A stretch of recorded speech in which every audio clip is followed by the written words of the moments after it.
comes to mind for you when you hear the phrase Generation Z? These currently are the individuals between the ages of 13 and 25. And this is the generation that Pew35 is called to reach and minister to.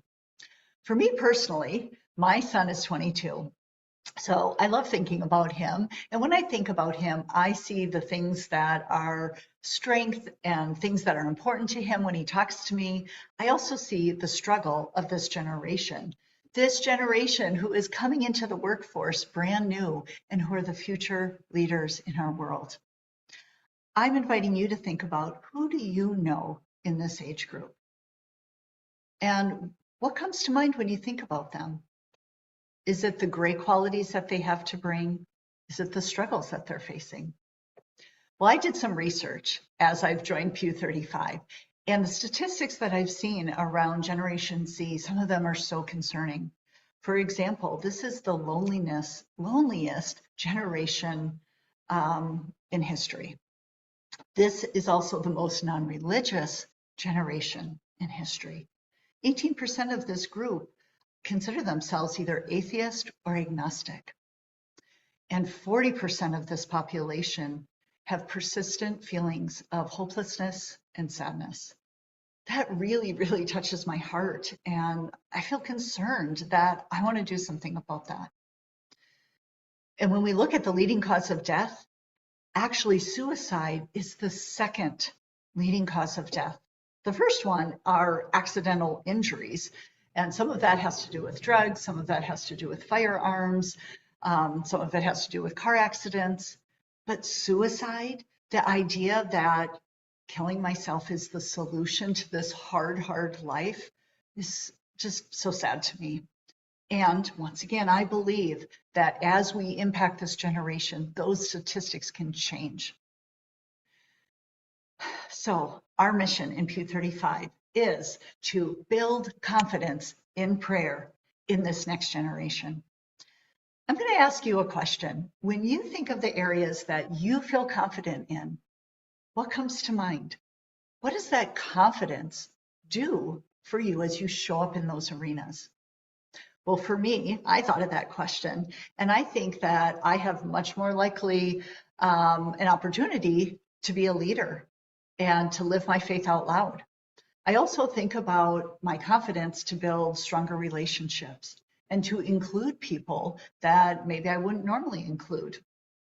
I also think about increased happiness and resiliency to stress when I feel confident. The second part of our mission is the prayer. Now, this generation might not even recognize that there's someone to talk to as their higher power. But we can open that door and invite them in to discover that when they experience communicating with God, they can feel that deep sense of love and belonging. What would it mean to you if you increased your confidence in prayer? I think these same things can happen in this next generation.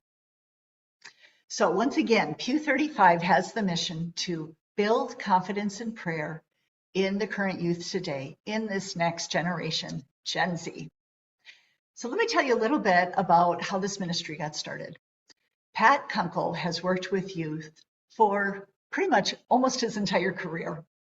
And most recently, he was a teacher, and he got to experience seeing students live their faith out loud, sometimes with words, sometimes with actions, but he saw that fire and the joy that these students carried with them. And in that experience, God lit Pat's heart on fire even more to reach this next generation. He co-created Pew35 with God. And Pew stands for prayer, encouragement, and worship. And we believe that as this generation intersects with those three things in their connection with God, they are going to feel more confident, and they are going to know that God is with them and on their side. And then they can show up and impact the world. So there's two main ways that Pew35 is bringing this mission forward. The first one is an in-person event called Elevate. Now, we know that this generation, and really all of us, live in the digital world. We're on our screens a lot. But there's something different about being face to face or being right next to someone as you talk about what's meaningful to you. You know, this generation is passionate about justice, and they want that connection to make this world a better place. So having an in-person event makes so much sense to us.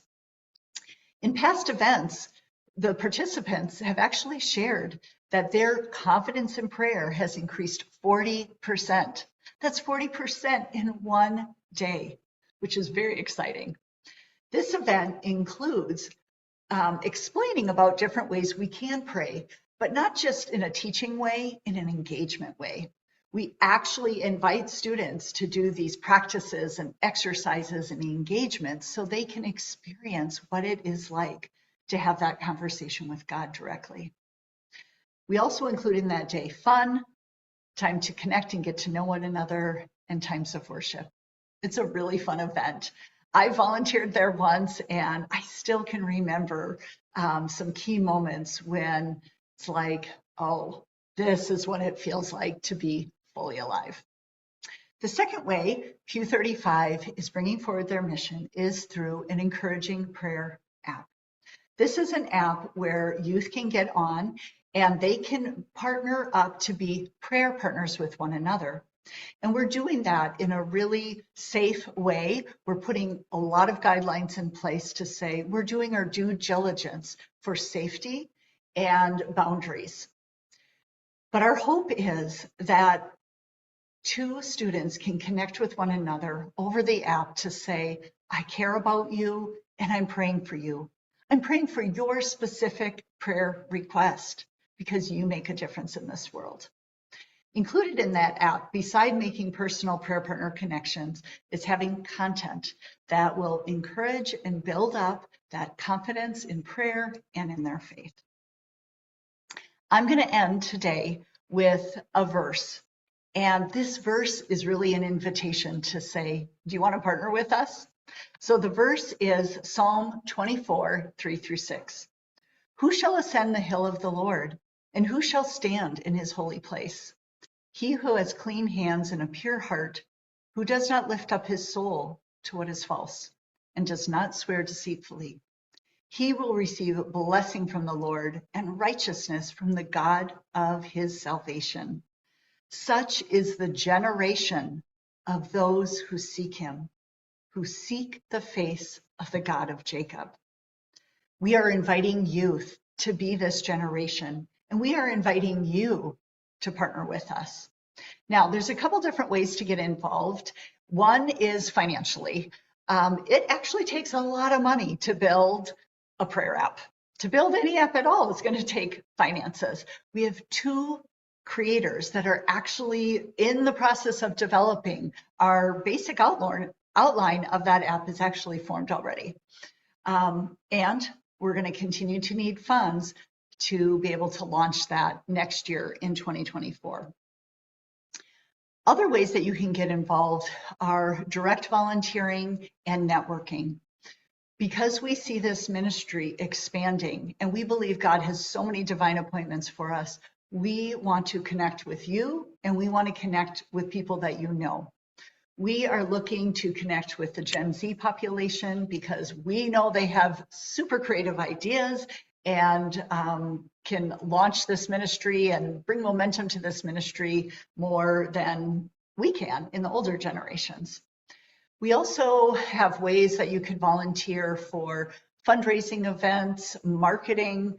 We want to get our name more out there on social media, website maintenance, and divine appointments, like I said, like meeting one another and see who wants to partner with us on this vision.